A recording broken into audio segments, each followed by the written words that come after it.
Exercise 4.2 का question number 2 उदाहरण, इसमें क्वेश्चन नंबर 2 के अनुसार उदाहरण फर्स्ट में दी गई समस्याओं को हल कीजिए। उदाहरण फर्स्ट में दी गई समस्याएं कौन कौन सी हैं, उनको हल करना है। तो जो उदाहरण फर्स्ट है उसके अनुसार पहला समीकरण है, जो पहला उदाहरण है, उदाहरण फर्स्ट में पहला सवाल दिया गया है वो है x² - 45x प्लस 324 बराबर 0। इसको सोल्व करना है, वही गुणनखंड विधि से सोल्व करना है इसे। और तो वही 324 एकम 324 ऐसी दो संख्याएं चाहिए कि जिन्हें आपस में गुणा करने पर 324 आ जाए और उन्हें आपस में जोड़ने पर कितना आ जाए 45। ऐसे दो गुणनखंड चाहिए हमें, 45 के दो गुणनखंड प्राप्त करना है। तो वो गुणनखंड हो जाएंगे 36 और 9, 36x और 9x। इसका गुणा इसमें कर देंगे तो आ जाएगा 324 और इसको जोड़ देंगे तो आपस में कितना आ जाएगा 45। तो पहली बड़ी संख्या 36 है, 36 जो चिन्ह यहाँ पे लगा है वही लगाना है। 36x का 36x यहाँ देखना है, जोड़ने पर चाहिए तो इसके जैसा चिन्ह लगाना है और घटाने पर चाहिए तो इसके उल्टा चिन्ह लगाना है। तो जोड़ने पर चाहिए ना तो इसके जैसा माइनस लगा दिया 9x और प्लस के 324 के 324 बराबर 0। अब यहाँ से यहाँ और यहाँ से हमने x कॉमन लिया तो यहाँ पर एक x से एक x घात करने माने कैंसिल हो गई, घट गई तो x बची, फिर माइनस इस x से x कैंसिल हुआ तो कितना बचा 36। यहाँ पर माइनस कॉमन निकाल लेंगे, एक्चुअली माइनस पहले है, और 9 भी कॉमन निकाल लेंगे तो अंदर क्या बचा x। 9 का भाग इसमें लगाएंगे तो कितना आ जाएगा। पहली बात तो देखिए जब माइनस कॉमन निकलता है तो अंदर चिन्ह उल्टे हो जाते हैं। तो प्लस का चिन्ह है,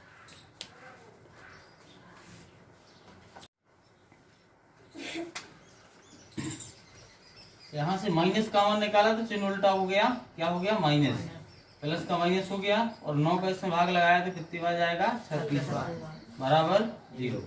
ये दोनों संख्याएं सेम हैं, इनमें से एक को कॉमन लिया हमने, x - 36 को कॉमन निकाला, इससे ये कैंसिल होगी तो बचा क्या अंदर x बचा, इससे ये कैंसिल होगी तो क्या बचा माइनस का 9 बराबर 0। अब x - 36 बराबर 0 या x - 9 बराबर 0। x बराबर ऋण के 36 में सट जाएंगे धन के, x बराबर ऋण के 9 में सट जाएंगे तो धन के हो जाएंगे। अब हमें जो मूल चाहिए थे वो प्राप्त हो चुके हैं। तो x बराबर 36 और x बराबर 9 हो गए तो लिख सकते हैं हम समीकरण x² - 45x प्लस 324 बराबर 0 के मूल 36 और 9 है।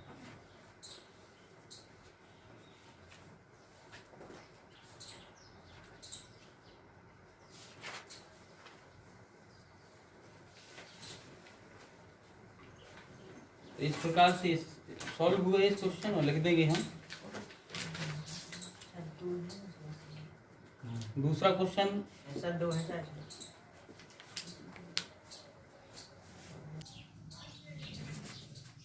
तो 9 और 36 इसका आंसर हो जाएगा।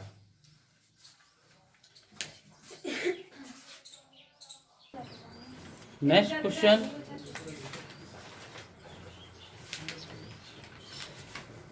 पहले उदाहरण का दूसरा है। हाँ x² - 55x प्लस 750 बराबर 0। 750 एकम 750 ऐसे दो गुणनखंड प्राप्त करना है 55 की, जिनका गुणा करने पर आ जाए कितना 750 और प्लस करने पर कितना आ जाए 55। तो वो दो गुणनखंड कौन कौन से हैं 30x और 25x। अब देख रहे हैं हम कि यहाँ पर जोड़ने पे चाहिए ना तो इसके जैसा चिन्ह कर देंगे। घटाना भी चाहिए तो इसका उल्टा चिन्ह कर देंगे, प्लस का 750 बराबर 0। यहाँ से x कॉमन निकाला तो यहाँ से एक घात से एक घात कैंसिल, तो खाली x बचा। यहाँ पे पूरा x कट गया तो कितना बचे 30। यहाँ पर माइनस का 25 निकाला कॉमन तो अंदर क्या बचेंगे x, प्लस का चिन्ह माइनस निकल रहा है कॉमन तो चिन्ह उल्टा हो जाएगा, प्लस का क्या हो जाएगा माइनस हो जाएगा। 25 का भाग इसमें लगाएंगे तो 25 3 75 और 0 का 0 बराबर 0। दोनों संख्या सेम है, इनमें से एक को कॉमन निकाल लेंगे हम। इससे ये कैंसिल तो बचा क्या खाली x, इससे ये कैंसिल तो क्या बचा माइनस का 25 बराबर 0। तो x माइनस 30 बराबर 0 या x माइनस 25 ऐसा भी लिख सकते हैं हम, 25 बराबर 0। x यहीं पे रह जाएगा, माइनस का 30 उस साइड जाएगा प्लस का, x यहीं पे रह जाएगा, माइनस का 25 उस साइड जाएगा प्लस का, तो उसका 30 और 25 आंसर हो जाएगा।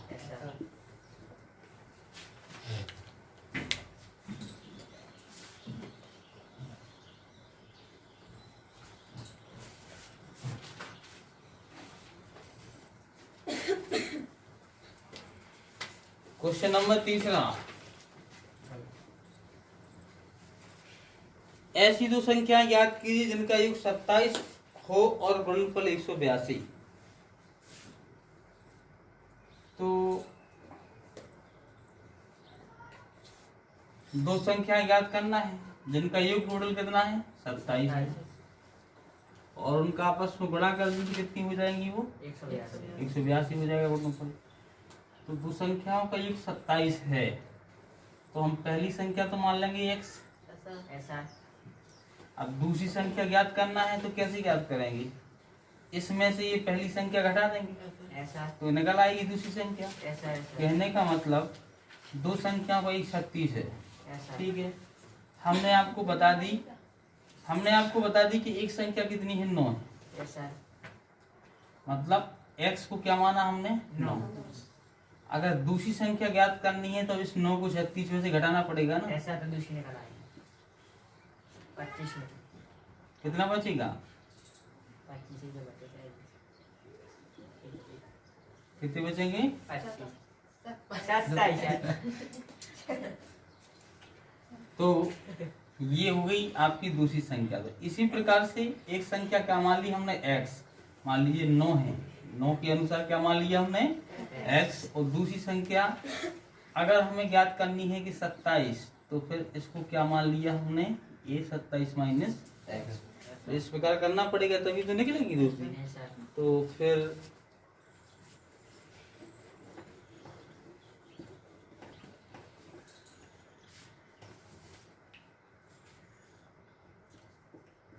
माना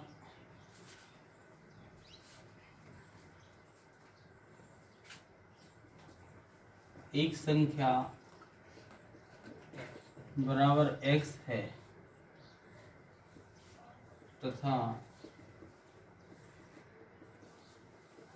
दूसरी संख्या बराबर क्या है 27 माइनस x।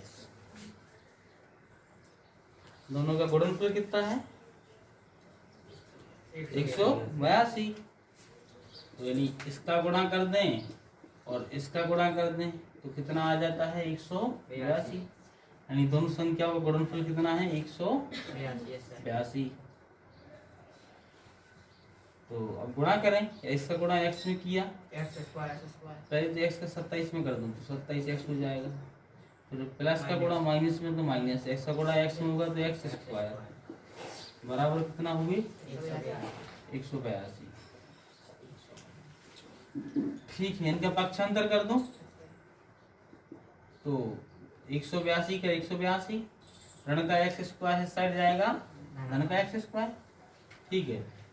और 27x प्लस की है इस साइड जाएंगी, किसकी हो जाएंगी माइनस की हो जाएंगी। और ये 182 है ही है, इधर क्या बचा 0 बचेगा, ठीक है। माइनस का x स्क्वायर धन का हो जाएगा इसको, हाँ माइनस का है तो प्लस का हो जाएगा, और इसको घुमा देंगे तो इस प्रकार से संख्या बन जाएगी x स्क्वायर माइनस का 27x और प्लस का 182 बराबर 0, यानी इसको इस तरफ ले गए तो माइनस का एक्स स्क्वायर तो प्लस का हो गया, 27 का एक्स तो माइनस का हो गया, वही तो पहले से था उस तरफ बराबर 0। 182 कम 182, 27 के ऐसे दो गुणनखंड चाहिए कि जिनको आपस में जोड़ने पर 182 आ जाए, वो 100 आपस में जोड़ने पर 27 आ जाए, गुणा करने पर 182 आ जाए। तो वो दो गुणनखंड हैं 14x और 13x।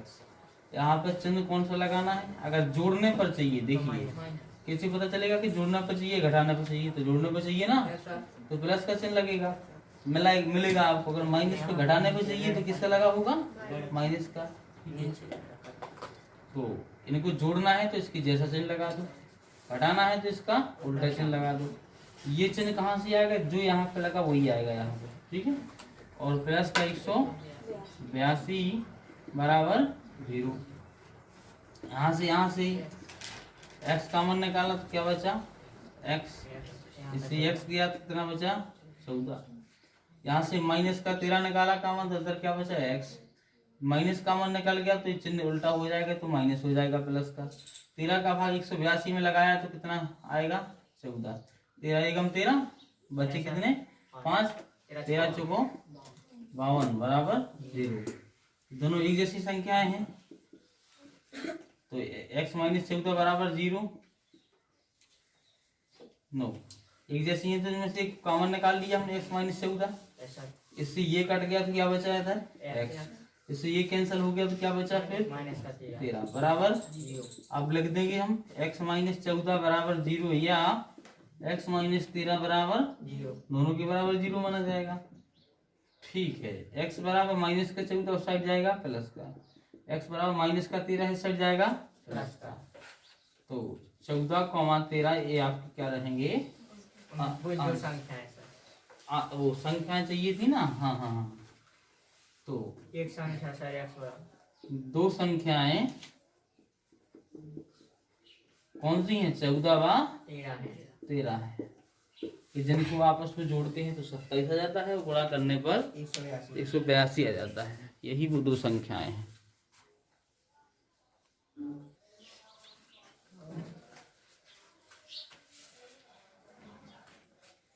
क्वेश्चन नंबर 4, दो क्रमागत धनात्मक पूर्णांक ज्ञात कीजिए जिनके वर्गों का योग 365 हो। धनात्मक का मतलब कोई संख्या ऋणात्मक ना हो, पूर्णांक का मतलब पूर्णांक हो, धनात्मक पूर्णांक हो, और क्रमागत का मतलब क्रम से हो। अगर पहली दो क्रमागत की बात कही जाए तो x प्लस 1, ये दो क्रमागत होगी। 3 की कही जाए तो x प्लस 2, 4 की कही जाए तो x प्लस 3, 5 की कही जाए तो x प्लस 4। ये सब क्या होगी? क्रमागत हो गई। हमें चाहिए कितनी? 2।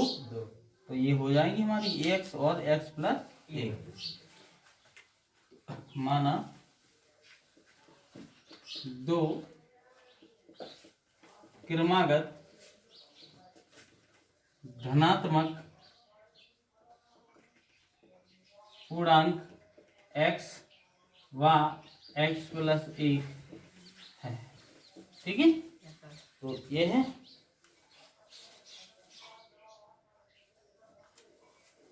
अब बता रहे हैं कि इनके वर्गों का क्या है? योग।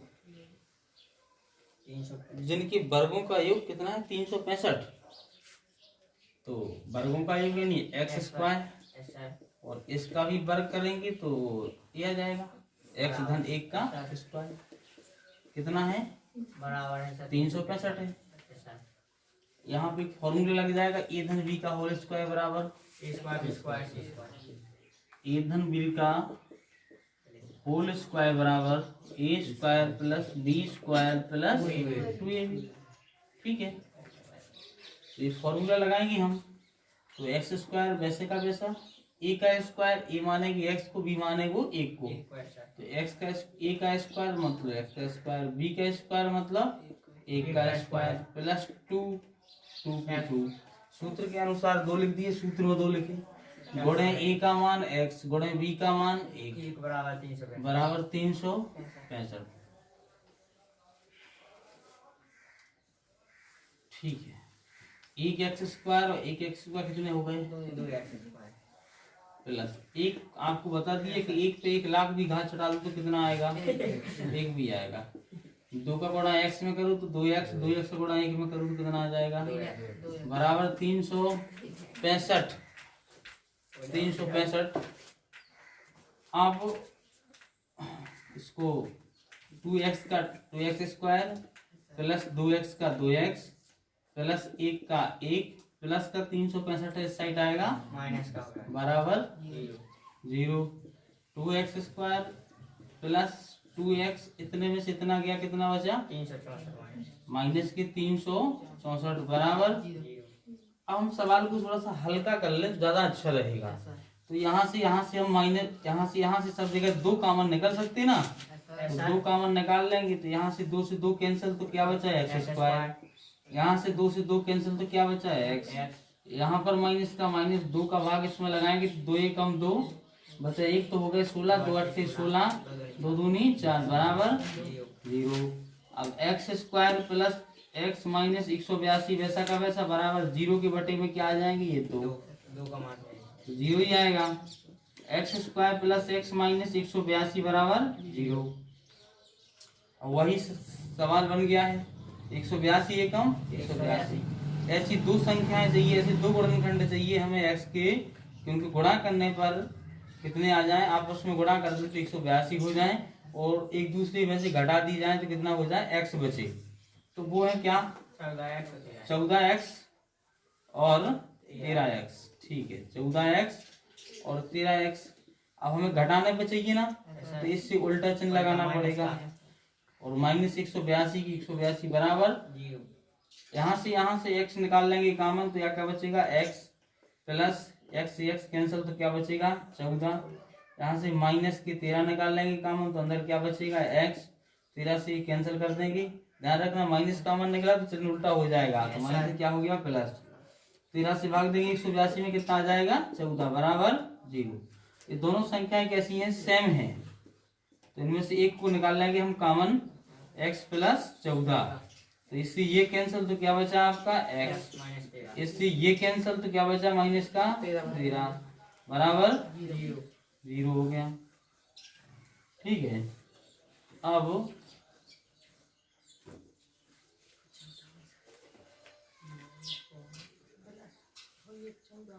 माइनस को हरा सर चलो आगे देखते हैं। अब हम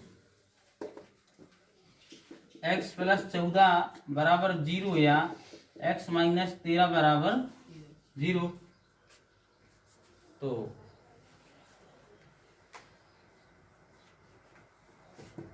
इसको सॉल्व करेंगे तो x बराबर धन का 14 है, उस साइड जाएगा ऋण का हो जाएगा। इस तरफ x बराबर ऋण का 13 है तो कितना हो जाएगा? धन का हो जाएगा पक्षांतर होने पर।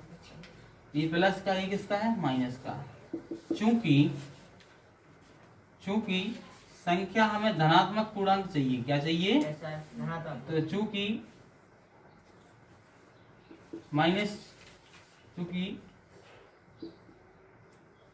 माइनस 14 कैसा है? ऋणात्मक है। ऋणात्मक है ना, इसका मान ऋणात्मक चाहिए, धनात्मक चाहिए हमें। तो चूंकि माइनस 14 ऋणात्मक होने के कारण x बराबर 13 लेने पर, x बराबर 13 लेंगे, धनात्मक है तो एक संख्या क्या निकल आई? 13। इसमें एक प्लस का दूसरी मानी थी हमने क्या? x plus 1। तो x का मान कितना निकला? 13 प्लस 1 बराबर कितना हो गया? 14।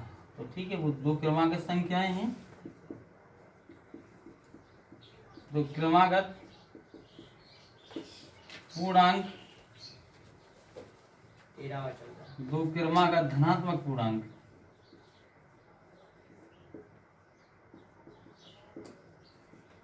कौन कौन है?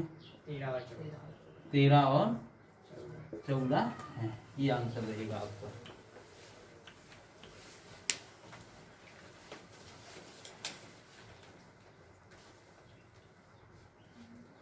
वीडियो बंद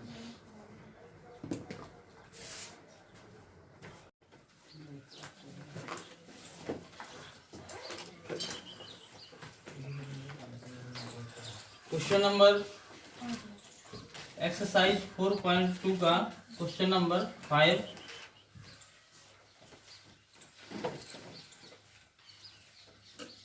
दिया गया है एक समकोण त्रिभुज की ऊंचाई उसके आधार से 7 सेंटीमीटर कम है। यदि कर्ण 13 सेंटीमीटर का हो तो अन्य दो भुजाएं ज्ञात कीजिए।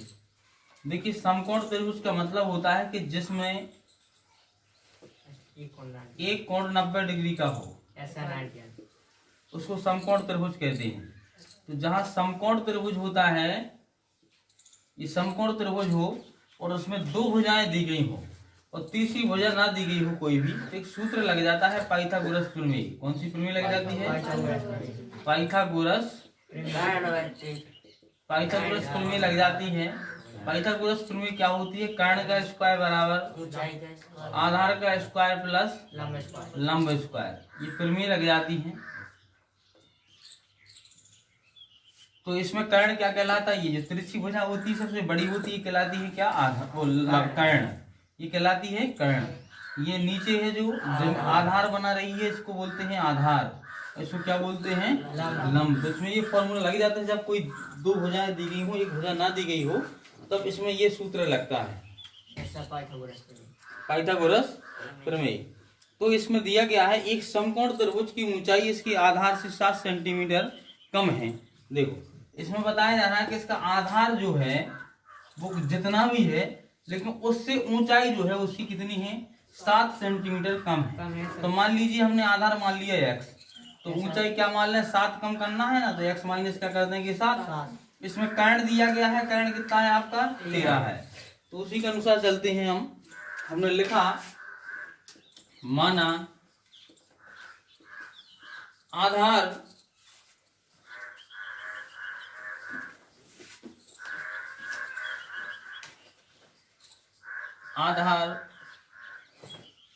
की लंबाई कितनी है?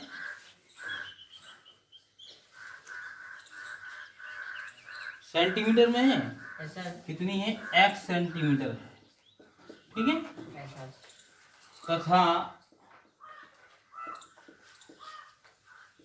ऊंचाई, उसकी ऊंचाई कितनी कहलाएगी? x minus 7 centimetre. 7 कम है ना? है। और कर्ण कितना दिया गया है? 13 सेंटीमीटर है। तो कर्ण 13 दिया गया है। क्या ज्ञात करना है? दो भुजाएं ज्ञात करनी है। तो ये ज्ञात करनी है, एक ये ज्ञात करनी है। वो तो कर्ण तो दी गई है कि 13 है।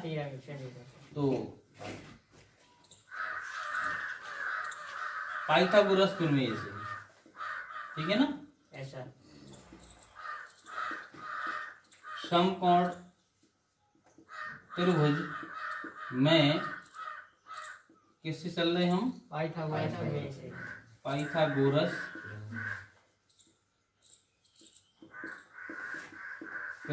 पाइथागोरस प्रमेय क्या होती है? कर्ण का स्क्वायर बराबर आधार स्क्वायर प्लस लंब स्क्वायर, आधार स्क्वायर प्लस लंब स्क्वायर। कर्ण कितना है आपका? 13 का स्क्वायर प्लस आधार कितना है? एक्स स्क्वायर प्लस लंब कितना है? एक्स माइनस 7 का होल स्क्वायर। 13 का गुणा दो बार करेंगे तो कितना आ जाता है? 169।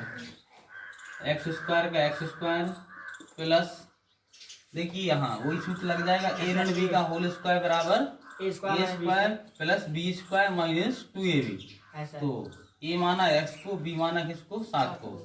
तो ए का स्क्वायर मतलब एक्स का स्क्वायर प्लस बी का स्क्वायर मतलब 7 का स्क्वायर माइनस 2 गुणे ए का मान एक्स गुणे बी का मान 7। यहाँ पे सूत्र लगा दिया हमने, यहाँ लिख लेना, क्योंकि ए ऋण बी का होल स्क्वायर बराबर a square plus b square minus 2ab, ये फॉर्मूला होता है। तो 169 बराबर, इसको सॉल्व किया, एक्स स्क्वायर प्लस ये एक्स स्क्वायर, 7 का गुणा दो बार होगा, 7 7 49 आ जाएगा। 2 का गुणा इसमें होगा 2 एकम 2x और 7 में होगा तो 7 दूनी 14 माइनस के 14x। ओके, अब देखते हैं हम 169 एक एक्स स्क्वायर कितने हो गए? 2x²। ठीक है। और प्लस के 49 इनको बाहर कर दो, माइनस के 14x कर दो, प्लस का 49 और ये 69 है ना। ठीक है, इसको पक्षांतर कर देंगे अभी हम आगे चल के। तो यहाँ क्या बचेगा 0, यहाँ क्या हो जाएगा 2x² माइनस का 14x प्लस का 49 धन की 169 उस साइड पहुंचे किसका हो जाएगा? ऋण का हो जाएगा। इसको क्या करते हैं हम सीधा, क्या करते हैं इसको सीधा कर देंगे तो आ जाएगा 2x² माइनस 14x। 169 में से 49 चले गए, कितने बचेंगे? 120 कितना बचेंगे? 120। तो माइनस की कितना बचे? 120 बराबर 0। ठीक, अब इसको सॉल्व करेंगे हम गुणनखंड विधि से ये समीकरण को।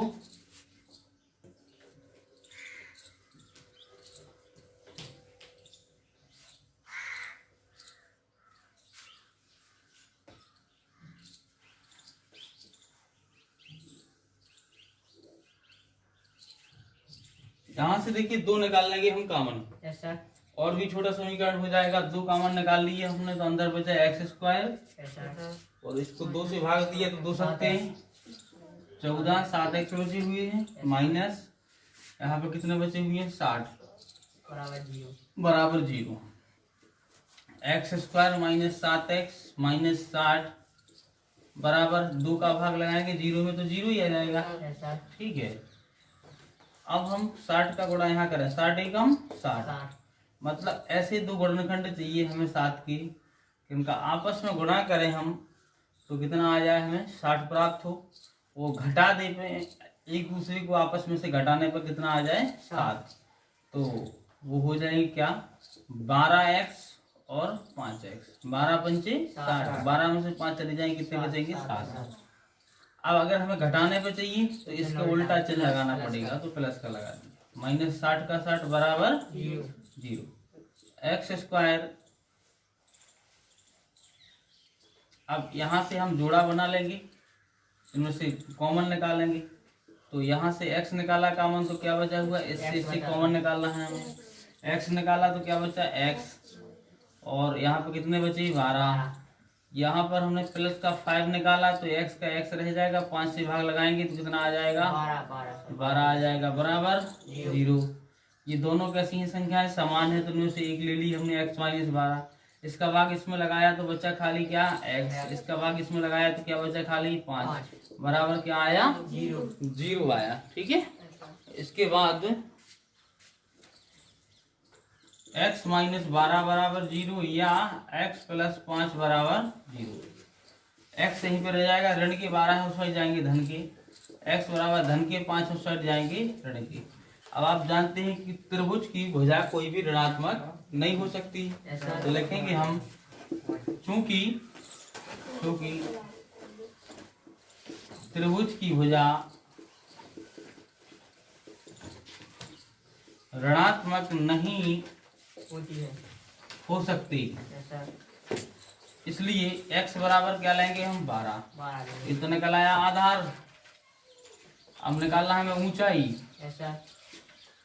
तो ये तो क्या हो गया आधार।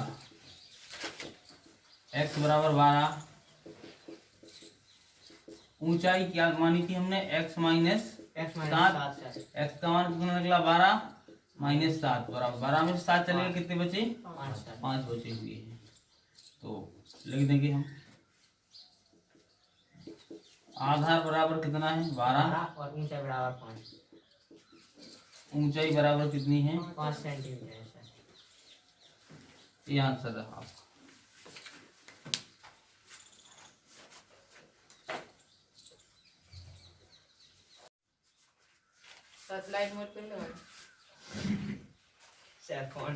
क्वेश्चन नंबर 6वां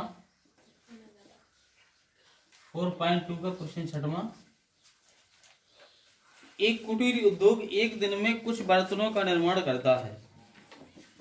एक विशेष दिन यह देखा गया कि प्रत्येक नंग की निर्माण लागत उस दिन के निर्माण किए बर्तनों की संख्या के दुगने से 3 अधिक है।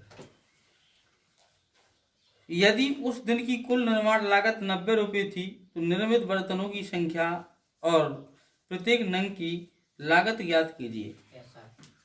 देखिए, अगर हम आपसे कह दें कि एक दिन में 10 बर्तन बनते हैं, कितने बनते हैं? 10। एक दिन में 10 बर्तन बनते हैं और हम कह दें कि एक बर्तन की कीमत इस बर्तन की संख्या के दुगने से 3 अधिक है, तो कितनी कहलाएगी? इस बर्तन की संख्या, निर्माण होने वाले बर्तनों की संख्या Yes, sir. के दुगने, तो 20 होगा। से 3 अधिक है मतलब 3 होगा। कितनी को आई? 23। मतलब एक बर्तन की कीमत कितनी कहलाई? 23। तो पूरे बर्तन की कीमत कितनी को आई? इसमें 30 से गुणा करना पड़ेगा, तो कितना हो जाएगा? 230 हो जाएगा। अब आप यहाँ देखिए, प्रत्येक उसमें पूछा जा रहा है, Yes, sir. प्रत्येक निर्मित बर्तनों की संख्या बराबर क्या मान ली हमने? x है, तथा निर्माण लागत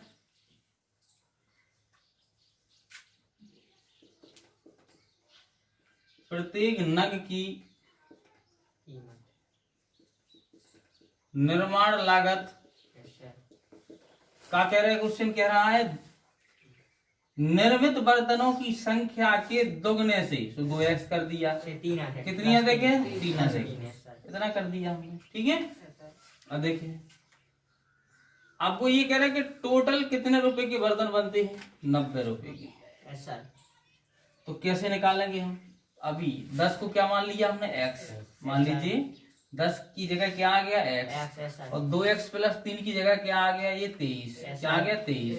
अब अगर हमें टोटल संख्या निकालना है तो क्या करना पड़ेगा? 23 का गुणा 10 में करना पड़ेगा, यानी इसका गुणा इसमें करना पड़ेगा ना। और टोटल संख्या 90। ठीक है, तो टोटल आ जाएगी। चलो, तो टोटल संख्या निकालने के लिए बर्तनों की संख्या का गुणा बर्तनों की लागत में करना पड़ेगा। तो बर्तन की लागत 2x प्लस 3 है।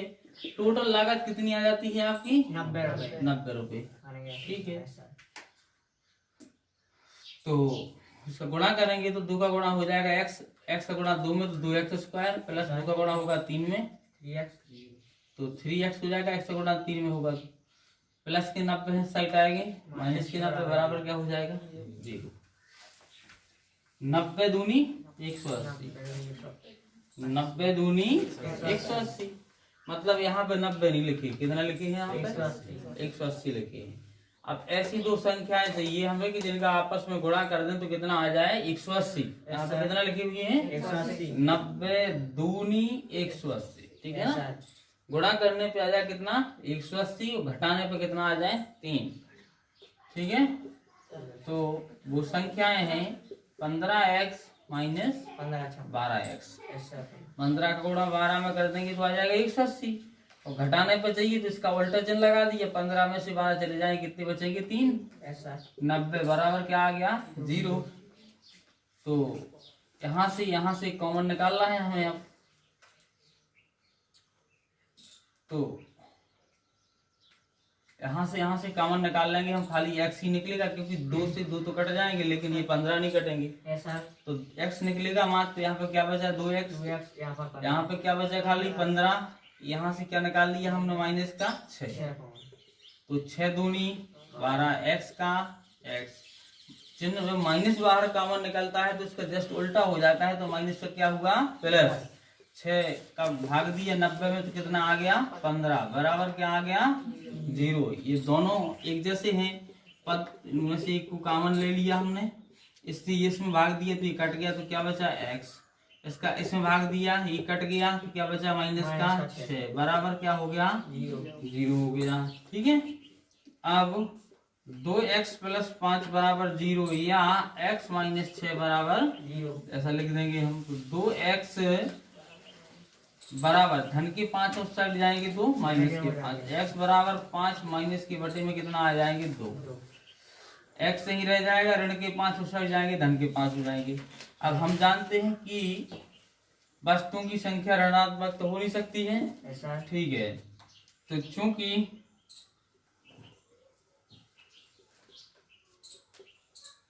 वस्तुओं की संख्या मतलब बर्तनों की संख्या, ऐसा बर्तनों की संख्या ऋणात्मक नहीं हो सकती ना,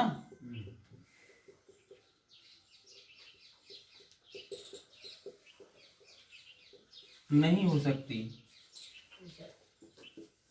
नहीं हो सकती है। तो क्या लगे हम x बराबर 6, ये तो बर्तनों की संख्या होगी, ऐसा ठीक है।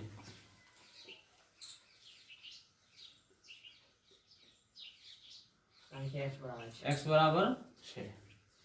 अब चाहिए हमें क्या, प्रत्येक नंग की निर्माण लागत, ऐसा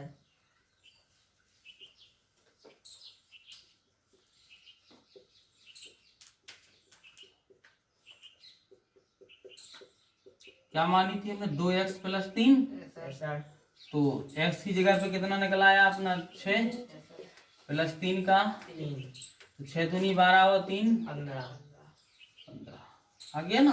ऐसा तो इसके आंसर हो गए 6 और 15। नगों की संख्या कितनी होगी 6 और निर्माण लागत कितनी होगी 15।